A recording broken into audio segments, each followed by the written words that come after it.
Hello friends, आज के इस वीडियो में हम लोग भारत स्किल का WCS का जो ऑब्जेक्टिव है सेकेंड ईयर का, उसका हम लोग यहाँ पर डिस्कशन करेंगे। क्योंकि फाइनल ईयर का जो एग्जाम होता है वहाँ पर WCS से 6 क्वेश्चन पूछे जाते हैं और 6 क्वेश्चन पूछने का मतलब ये है कि प्रत्येक क्वेश्चन 2 नंबर का होता है, जिसके कारण से यहाँ पर आपका 12 नंबर मिलने वाली है। तो ये बहुत ही मैटर करता है यहाँ पर फाइनल ईयर का एग्जाम में। तो चलिए हम लोग हर एक क्वेश्चन को यहाँ पर डिस्कस के साथ आगे बढ़ेंगे। देखिए पहला क्वेश्चन क्या है इसका,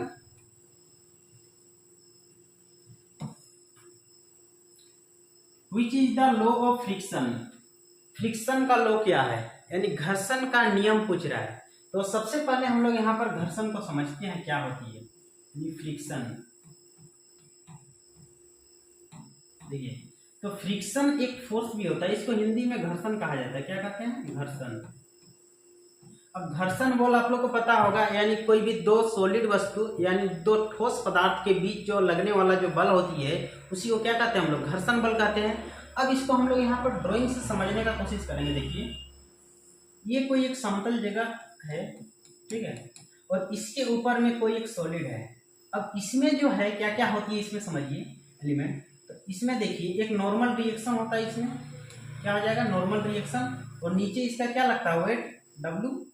और इसमें अगर हम देखेंगे कि इधर यदि आप मान लेते हैं इधर फोर्स यानी पुल कर रहे हो, जिसको हम P से अप्लाइड फोर्स P से दर्शा रहे हैं, तो इसके जस्ट ऑपोजिट में क्या लगेगा? इसका फ्रिक्शनल फोर्स लगेगा। क्या लगेगा? Frictional force.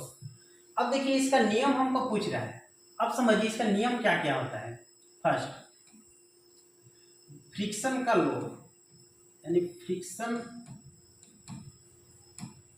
लॉ यानी घर्षण का जो नियम होता है, पहला क्या कहता है ये, इसका फर्स्ट नियम कि फ्रिक्शनल फोर्स जो होगा क्या होगा?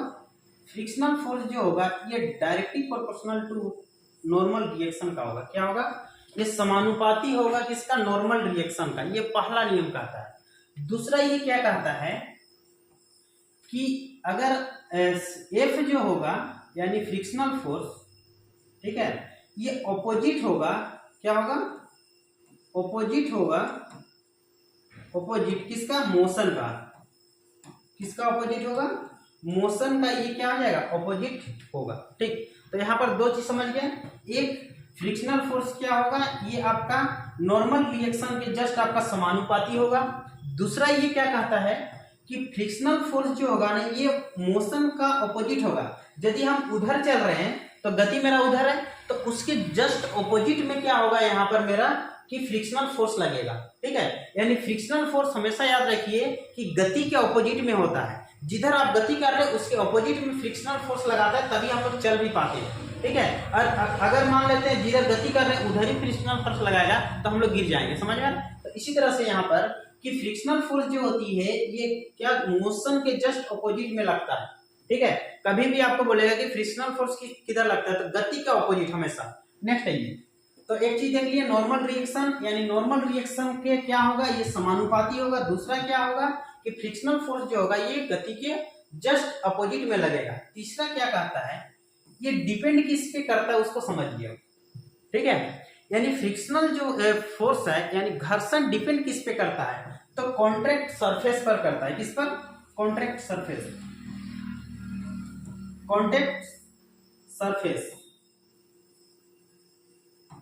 किस पे करता है? कॉन्टैक्ट सरफेस पर।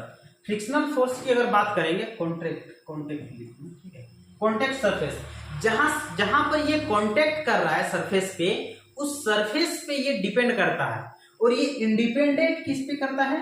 यानी डिपेंड नहीं, जिसका मतलब होता है इंडिपेंडेंट। इंडिपेंडेंट। ठीक है, तो देखिए फ्रिक्शनल फोर्स जो है ना, ये कभी भी किसी भी समतल किसी भी जगह का उसका शेप या उसकी एरिया पे ये डिपेंड नहीं करता है। कितना एरिया है, बहुत सारा एरिया, बहुत बड़ा एरिया है, तो उस पे ये डिपेंड नहीं करता है। याद रखिएगा, ये किस पे इंडिपेंडेंट है? तो एरिया एंड शेप पर। Area and shape, and area और शेप पर ये डिपेंड नहीं करता है। ये डिपेंड करता किस पे है? तो ये डिपेंड करता है किस पे? Contact surface. इसका कॉन्टैक्ट जो कर रहा है सरफेस, वो सरफेस कैसा है? यदि चिकना है तो उतना ज्यादा वहां पर क्या होगा, फ्रिक्शन नहीं होगा।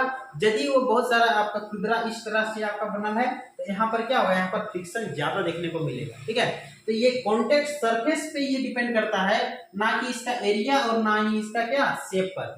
तो चलिए अब हम लोग इसका क्वेश्चन की ओर बढ़ते हैं हम लोग। ठीक है, यहाँ पे कोई दिक्कत नहीं होना चाहिए। आइए देखो क्वेश्चन इसका देखते हैं हम लोग। चलिए इसको इधर साइड कर देते हैं। देखिए पहला क्वेश्चन क्या है। अभी हम लोग सारा चीज का देख लिए कि फ्रिक्शनल फोर्स किसको कहते हैं, और ये इसका लॉ हम लोग देख चुके हैं। तो देखिए आप क्वेश्चन में, which is the law of friction. Friction का इनमें से जो लॉ है वो कौन सा है, लॉ कहने का मतलब नियम। पहला ऑप्शन देखिए, frictional force is independent over the area and shape of contacting surface. क्या कह रहा है, फ्रिक्शनल फोर्स जो है इंडिपेंडेंट, डिपेंड नहीं कर रहा है ना, इंडिपेंडेंट। अभी आप लोगों को लास्ट में बताए थे कि इंडिपेंडेंट है किसका, तो एरिया और किसका, शेप का। शेप और एरिया का ये क्या है, इंडिपेंडेंट। तो इसका राइट आंसर यही है। क्या है, राइट आंसर यही है। एक लोग में ये भी कहा है कि ये किससे इंडिपेंडेंट है, तो एरिया और कॉन्टेक्ट जो सरफेस सॉरी शेप है उस पे ये डिपेंड नहीं करता, इससे क्या है, ये इंडिपेंडेंट है। समझ में आ रहा है। चलिए नेक्स्ट बी नंबर देखिए। बी नंबर को डिस्कस करने की आवश्यकता ही नहीं है, अगर आप बोलना चाहो देखो कर देते हैं। Frictional force is inversely proportional to normal reaction. अभी हम बताएं कि डायरेक्टली प्रोपोर्शनल होती है, यहाँ क्या बोला है, इनवर्सली। नेक्स्ट है ये frictional force act in same direction. अभी जस्ट बताएं कि ऑपोजिट डायरेक्शन में ये क्या करती है, एक्ट करती है। Frictional force is not dependent on nature of contact, जबकि इस पे डिपेंड करता है। तो इसका राइट आंसर मेरा क्या आ जाएगा, फर्स्ट नंबर, ए नंबर। चलिए अब आगे बढ़ते हैं। अगला क्या क्वेश्चन कह रहा है देखो।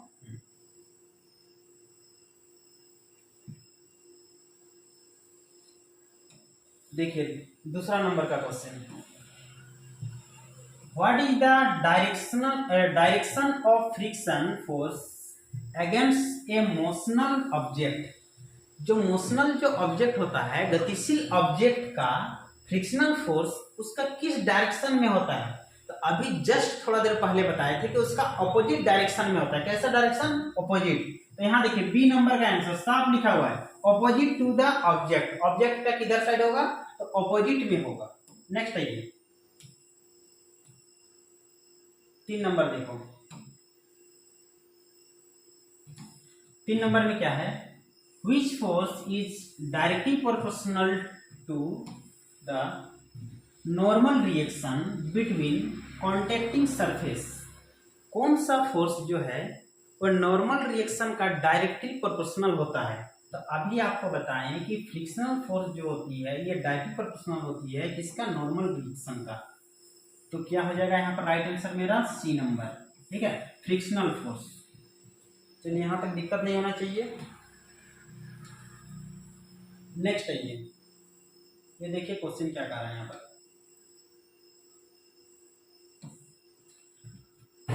Which one of the flowing act in between the wheel and road. Wheel और रोड यानी जो गाड़ी का जो चक्का होता है और रोड के बीच में, ठीक है, कौन सा एक्ट करता है उसके बीच में। If vehicle are able to run, क्या होता है, रन रोड। ठीक है, क्या ऐसा चीज उसके बीच में आता है कि आपका व्हीकल जो है वो रोड पे चल सकता है। तो अभी आपको बताएं कि फ्रिक्शन के बिना जो है ना व्हीकल चल ही नहीं सकता है, खुद हम लोग भी नहीं चल पाते हैं। ठीक है, चल नहीं सकते हैं, समझ में आ रहा है। तो यहाँ पर जो हम लोग चलते हैं तो ये इसका भी वजह क्या है, फ्रिक्शन ही है। अगर फ्रिक्शन नहीं रहेगा ना तो हम लोग चल नहीं पाएंगे और ना ही कोई भी व्हीकल चल पाएगा। समझ में आ रहा है, तो इस तरह का। तो यहाँ पर फ्रिक्शन के बिना हम लोग जो है धरती पर या किसी सॉलिड सतह पर हम लोग चल नहीं सकते। तो यहाँ पर राइट आंसर मेरा क्या होगा, फ्रिक्शन। देखिए क्या कह रहा है इसमें, which is useful friction. Useful friction मतलब फ्रिक्शन का क्या यहाँ पर फायदा है। ठीक, तो समझिए यहाँ पर ऑप्शन को देखिए, फ्रिक्शन क्या कह रहा है, ring in the cylinder, cylinder का ring, crankshaft, bearing, bearing के साथ क्रैंक शाफ्ट की बात हो रही है, तो उसमें बेरिंग जब लगा रहे हैं तो वहां पर क्या होती है, फ्रिक्शन को कम करने के लिए इसको लगाया जाता है। नेक्स्ट है ये व्हील हब एंड बेरिंग, ये भी आप बेरिंग की यहाँ बात हो रही है, तो इसको क्या किया जाता है, या रिंग में सिलेंडर, तो उसको भी क्या करते हैं हम लोग, वो फ्रिक्शन को कम करने के लिए। ठीक, यहाँ पर देखिए ब्रेक शू लाइनिंग, ये क्या होती है, फ्रिक्शन के कारण ही ये ब्रेक शू लाइनिंग होती है। ठीक है, यानी ब्रेक जो हम लोग लगाते हैं वो फ्रिक्शन के कारण, अगर फ्रिक्शन नहीं होता तो ब्रेक क्या होती है, हम लोग की फिसल सकती है, समझ गया। तो इसीलिए ब्रेक जो लगता है वो किसके कारण ही लगता है, तो फ्रिक्शन के कारण ही हम लोग यहाँ पर ब्रेक भी लगा सकते हैं। चलिए आगे बढ़ते हैं।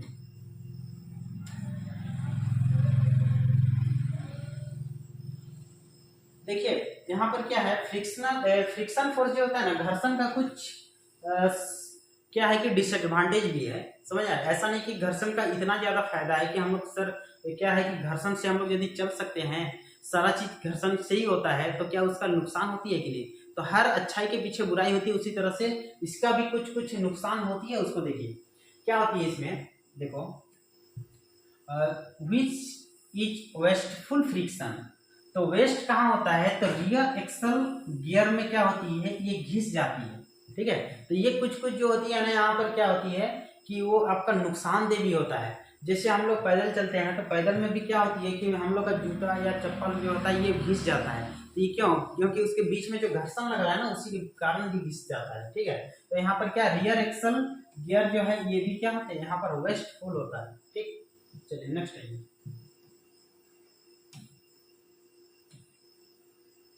7 नंबर देखिए,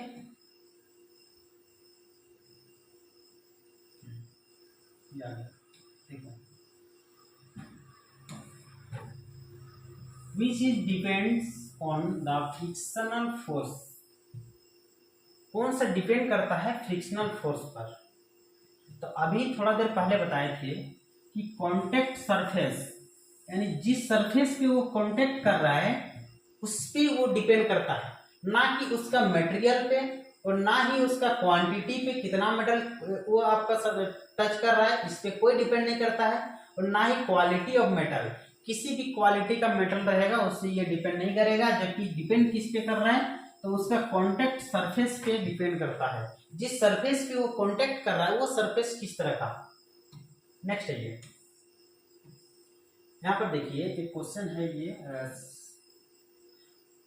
how coefficient of friction is expressed, coefficient और फ्रिक्शन को किस तरह से एक्सप्रेस किया गया है। ठीक, तो यहाँ पर एक समझिए, कोफिशिएंट ऑफ फ्रिक्शन को जो है ना हम लोग म्यू से डिनोट करते हैं, किससे डिनोट करते हैं, म्यू से।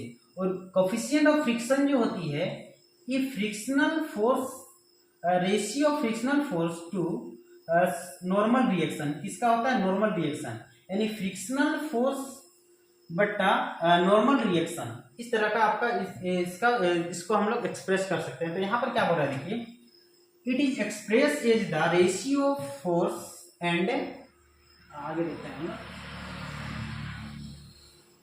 एंड एरिया, तो क्या फ्रिक्शनल फोर्स एंड एरिया पे ये एक्सप्रेस किया जा सकता नहीं, ये देखिए आगे इसका ऑप्शन है यहाँ पर,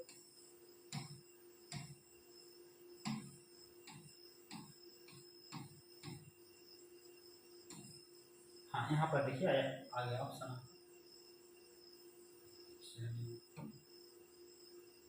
देखो it is the area of ratio between frictional force and normal reaction. तो अभी बताए थे कि ये जो इसको कैसे एक्सप्रेस करते हैं कोफिशिएंट ऑफ फ्रिक्शन को, इसको म्यू से इंडिकेट किया जाता है, और ये होती है कि आपका frictional force by normal reaction, या इसको आप नॉर्मल रिएक्शन के बदले में यहाँ पर आप आर की जगह आप डब्ल्यू भी लिख सकते हो, कहीं कल आपको फॉर्मूला में इस तरह का देखने को मिलेगा। ठीक है, यानी म्यू इज इक्वल टू क्या मिलेगा, एफ बाई डब्ल्यू भी आपका मिल सकता है। तो यहाँ पर क्या राइट आंसर हो जाएगा, बी नंबर, यानी it is the ratio between frictional force and normal reaction. चलिए नेक्स्ट आगे देखते हैं हम लोग, यहाँ देखिए एक फॉर्मूला आ गया,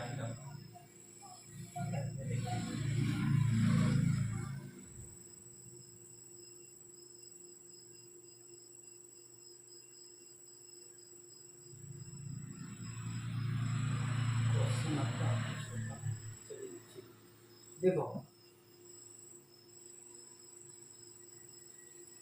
क्वेश्चन देखिए 9 नंबर का, ठीक है। What is the formula to find coefficient of friction. तो अभी फॉर्मूला आप लोग को बताएं कि म्यू इज इक्वल टू क्या होता है, W by sorry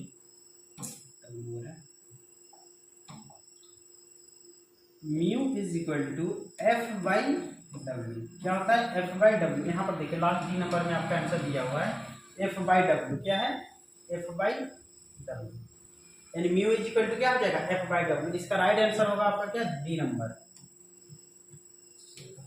10 number.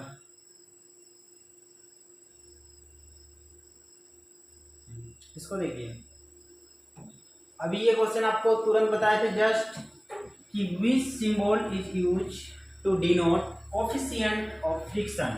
Coefficient of friction के लिए कौन सा सिंबल यूज किया जाता है, तो कौन सा सिंबल यूज करते हैं, mu.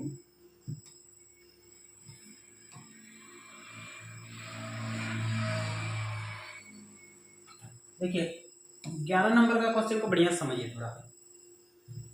What kind of friction is called if two object at in contact at rest. देखिए what kind of friction is called if two object are in contact at rest, यानी rest के condition में दोनों object है, तो इस पे किस प्रकार का फ्रिक्शन फोर्स यहाँ पर अप्लाई है। तो हम लोग एक चीज जानते हैं कि फ्रिक्शनल फोर्स जो होती है ये मुख्य रूप से देखा जाए फ्रिक्शन फोर्स ये 2 टाइप का होती है। एक होता है क्या, स्टैटिक फ्रिक्शन, क्या होता है स्टैटिक, और दूसरा क्या होता है डायनेमिक फ्रिक्शन। क्या होता है, डायनेमिक फ्रिक्शन, ठीक है। तो यहाँ फ्रिक्शन फोर्स जो देख रहे हो ये 2 टाइप का होता है। कितना, 2 टाइप का। एक स्टैटिक जो स्थिर अवस्था में जो फ्रिक्शन फोर्स होता है उसे स्टैटिक फ्रिक्शन फोर्स कहते हैं, ठीक। और जो गति की अवस्था में जो होता है उसको डायनेमिक फ्रिक्शन फोर्स कहा जाता है, ठीक। तो यहाँ पर समझिए, तो यहाँ पर क्या बोल रहा है, एट द रेस्ट मतलब स्थिर अवस्था में कौन सा फ्रिक्शन फोर्स होगा, तो स्थिर अवस्था में कौन सा होगा, स्टैटिक। 11 नंबर हो गया, आगे बढ़िए। 12 नंबर का क्वेश्चन देखिए, विच इज करेक्ट स्टेटमेंट। इसमें से जो स्टेटमेंट जो दिया गया है इसमें करेक्ट कौन है उसको आपको पता करना है। तो समझिए इस क्वेश्चन को, limiting friction is equal to sliding friction. Limiting friction जो होता है ये इक्वल होता है स्लाइडिंग फ्रिक्शन का। समझ में अभी आपको नहीं आया होगा, नेक्स्ट आइए, आपको अभी हम सारी चीज समझाएंगे। Rolling friction is more than the sliding friction. Rolling friction हमेशा स्लाइडिंग फ्रिक्शन से ज्यादा होता है। अगला क्वेश्चन देखिए, option sliding friction is always less than limiting friction. Limiting friction is always less than sliding friction. यहाँ देखिए सभी जो फ्रिक्शनल फोर्स है उसका हम अभी रिलेशन कर रहे हैं। सबसे जो कम फ्रिक्शनल फोर्स जो होता है वो आपका रोलिंग में होता है। कहाँ पर, रोलिंग। ध्यान दीजिएगा यहाँ पर किस में होता है, रोलिंग। हम बीच में लिखते हैं, देखिए सबसे जो न्यूनतम जो फ्रिक्शनल फोर्स होता है ना वो रोलिंग में होता है। किसमें, रोलिंग में। ध्यान दीजिएगा, तो रोलिंग के बाद जो होता है ज्यादा फ्रिक्शन ये होता है किसमें, तो स्लाइडिंग में। किसमें होता है, स्लाइडिंग, ठीक है। और स्लाइडिंग के बाद जो फ्रिक्शनल फोर्स आता है वो होती है लिमिटिंग फ्रिक्शन। क्या होती है, लिमिटिंग फ्रिक्शन। और लिमिटिंग जो फ्रिक्शन होती है ये जस्ट पुलिंग फ्रिक्शन के बराबर होती है। किसके, पुलिंग फ्रिक्शन के बराबर होती है। तो यहाँ 3 प्रकार का हम लोग फ्रिक्शनल फोर्स देते हैं। रोलिंग फ्रिक्शन, रोलिंग मतलब घूम के जाता है ना, तो उसमें बहुत ज्यादा फ्रिक्शनल फोर्स नहीं लगता है। इससे ज्यादा होता है कौन, स्लाइडिंग फ्रिक्शन। और इससे भी ज्यादा होता है लिमिटिंग फ्रिक्शन, क्योंकि ये स्थिर अवस्था में रहता है। और स्थिर अवस्था में कोई भी चीज रहता है और उसको हटाना बड़ी मुश्किल होता है, ठीक है। जैसे मान लेते हैं स्थिर अवस्था में इसको हटाना बड़ी मुश्किल है। अब कोई स्लाइड हो रहा है, स्लाइड होता है किसी के ऊपर में, तो उसको हम लोग तुरंत स्लाइड कर सकते हैं। समझ में आया। दूसरा चीज रोलिंग, घुमा के ले जाना में बड़ी आसान होता है, क्योंकि उसमें फ्रिक्शनल फोर्स जो है ना उसे फ्रिक्शन कम होता है उसमें, ठीक है। तो फ्रिक्शनल फोर्स जो है इस रोलिंग से ज्यादा स्लाइडिंग, स्लाइडिंग से ज्यादा किसमें लिमिटिंग, और लिमिटिंग जो होता है ये पुलिंग फ्रिक्शनल फोर्स के जस्ट ये क्या होती है, ये बराबर होती है। तो यहाँ पर जो है मेरा राइट आंसर क्या होगा कि देखिए sliding friction is always less than limiting friction. Limiting friction का हमेशा कम होगा क्या, स्लाइडिंग फ्रिक्शन, यानी लिमिटिंग फ्रिक्शन से हमेशा कम होगा, लेस देन क्या होगा, स्लाइडिंग फ्रिक्शन होगा, ठीक है। और लिमिटिंग फ्रिक्शन किसके बराबर होता है, जस्ट पुलिंग फ्रिक्शन के बराबर। तो यहां तक आप लोग समझ गए होंगे कि इसका राइट आंसर मेरा क्या होगा, यानी सी नंबर। चलिए नेक्स्ट आगे बढ़ते हैं। यहाँ पर देखिए एक फॉर्मूला दिया हुआ है, what is the formula to find the force of force if the object is just move, देखिए यहाँ पर it just move of the plane. Plane पे जब मूव करने वाला रहता है तो उस समय जो है इस फोर्स का फॉर्मूला क्या होता है ये पूछ रहा है। तो इसका देखिए ऑप्शन यहाँ पर आपको दिखा रहे हैं, इसका राइट आंसर हो जाएगा, देखिए हाँ ये देखिए इसका बी नंबर जो होगा ना इसका राइट आंसर, इस फॉर्मूला को याद कर लीजिएगा, ठीक है। यहाँ देखिए ये फोर्स इज इक्वल टू यहाँ पर हो जाएगा इसमें कि W sine theta plus phi by cos phi, क्या होता है यहाँ फाई से फाई आ गया, ठीक है। तो देखिए W sine theta plus phi by क्या है कोस फाई, ये होता है आपका फॉर्मूला। नेक्स्ट आते हैं, कितना 13 नंबर हो गया ना, 1 मिनट, 13 के बाद 14 नंबर। 14 नंबर में क्या कर रहा है, which is the angle is called which is the angle is called angle of friction। Angle of friction किस एंगल को कहा जाता है उसको देखिए यहाँ पर, ठीक है। हाँ एंगल ऑफ फ्रिक्शन की बात कर रही है, देखो तो इसमें एंगल ऑफ फ्रिक्शन कौन सा है देखते हैं। देखो इसमें जो एंगल ऑफ फ्रिक्शन का एंगल जो आपको पूछ रहा है वो एंगल है ये वाला, कौन सा एंगल, इधर ROS, कौन सा हो जाएगा यहाँ पर right answer, B number. Angle क्या होगा ROS। चलिए नेक्स्ट आगे देखिए,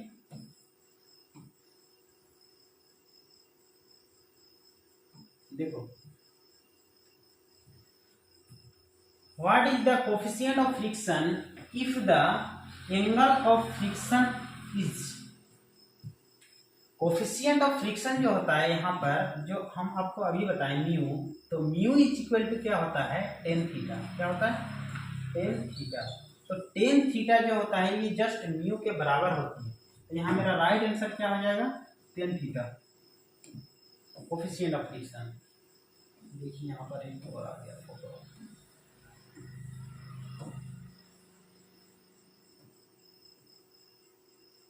चलिए ये क्वेश्चन दिख रहा है तो आपको हम यहाँ से दिखा सकते हैं, देख लो।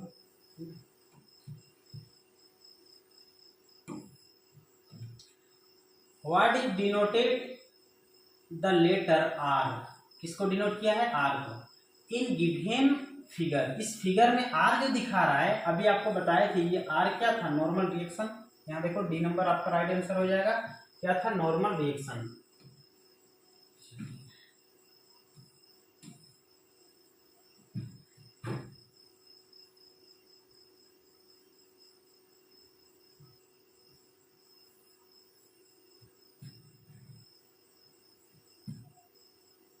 सेवेंटीन नंबर का क्वेश्चन देखो,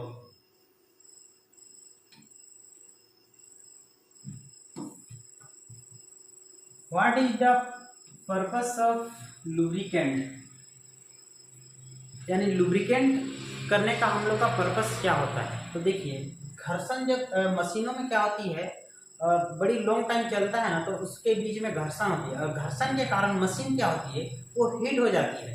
तो इससे हम लोग को बचने के लिए, ठीक है, हम लोग क्या करते हैं लुब्रिकेशन करते हैं। क्या करते हैं लुब्रिकेशन। इसमें क्या होता है देखिए रिड्यूस फ्रिक्शन, फ्रिक्शन को क्या करता है लुब्रिकेशन से रिड्यूस करता है, यानी फ्रिक्शन को कम करता है। घर्षण बहुत ज्यादा होता है ना तो ऐसे समय में हम लोग क्या करते हैं ऑयल यूज करते हैं। तो ऑयल यूज करने से क्या हो जाता है फ्रिक्शन जो है ये क्या हो जाता है कम हो जाता है। यानी अगर आपको पूछता है कि लुब्रिकेंट करने का क्या मतलब है तो इसका मतलब ये है कि हमको फ्रिक्शन को कम करना है। क्या करना है? फ्रिक्शन को कम करना है। जैसे हम लोग साइकिल ये सब का चेन में भी हम लोग डालते हैं, तो इसका मतलब क्या होती है, घर्षण के कारण क्या होता है, बहुत ज्यादा हीट हो जाता है।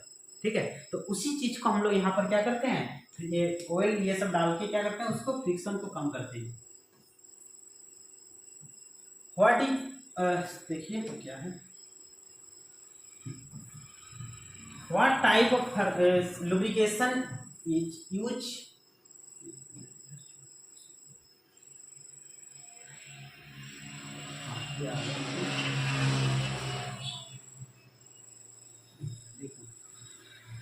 what type of lubrication is used in weak feed lubrication? weak feed lubrication के द्वारा हम लोग किस प्रकार का यहाँ पर लुब्रिकेशन सिस्टम का यूज करते हैं। ठीक है, यानी व्हाट टाइप ऑफ लुब्रिकेंट यानी किस टाइप का हम लोग लुब्रिकेंट यूज करते हैं वीक फीड के द्वारा। वीक फीड समझते हो? वीक फीड उसको कहा जाता है, जैसे हम लोग बत्ती ये सब में जो यूज करते हैं ना, तो उसको वीक फीड कहा जाता है। तो यहाँ पर देखिए इसमें किसका यूज करते हैं, तो हम लोग लूब ऑयल, किसका करते हैं, लूब ऑयल। नेक्स्ट देखिए, देखो